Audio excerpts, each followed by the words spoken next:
Hinamon ni U.S. Vice President Kamala Harris si dating U.S. President Donald Trump na kumasa sa presidential debate. Yan ang Frontline News Abroad ni Camille Samonte. Tuloy ang palitan ng atake ni U.S. Vice President Kamala Harris at dating U.S. President Donald Trump sa kanilang presidential campaign rally sa Amerika.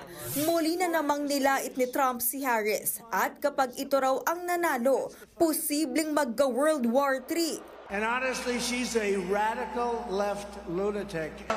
Harris' presidency means 4 more years of extremism, weakness, failure, chaos, and probably World War III. I really believe it.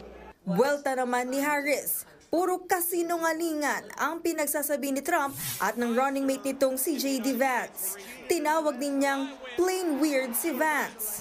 And you may have noticed, Donald Trump has been resorting to some wild lies about my record, and some of what he and his running mate are saying, well, it's just plain weird. Hindi naman niya nagustuhan ng Republican Vice President kaya kinwestiyon niya ang mga nagawa ni Harris para sa Amerika. I served in the United States Marine Corps. I went to Iraq for this country.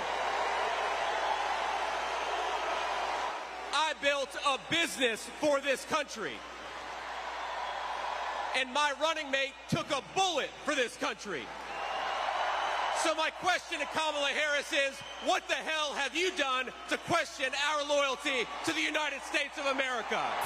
Ang mga ibinabato ng mga Republican tandem, idinaan sa hamon ni Harris na kumasa na lang si Trump sa isang presidential debate dahil marami silang dapat pag-usapan. Matatanda ang naglabas ng statement ang kampo ni Trump na hindi raw sila makikipagdebate kay Harris dahil hindi pa naman siguradong siya ang nominee ng Democratic Party. You may have seen me just pulled out of our debates.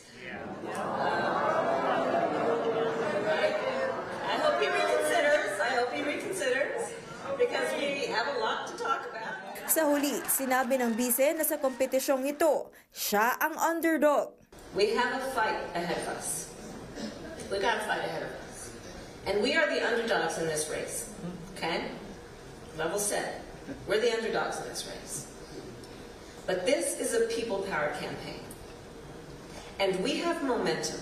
A Trump victory will bring back leadership, competence, common sense, and strength to the Oval Office. That's what... Nagbabalita mula sa Frontline, Camille Samonte, News 5. Mga kapatid, Jiggy Manikad po, iba na ang may alam at may pakialam sa panahon ngayon.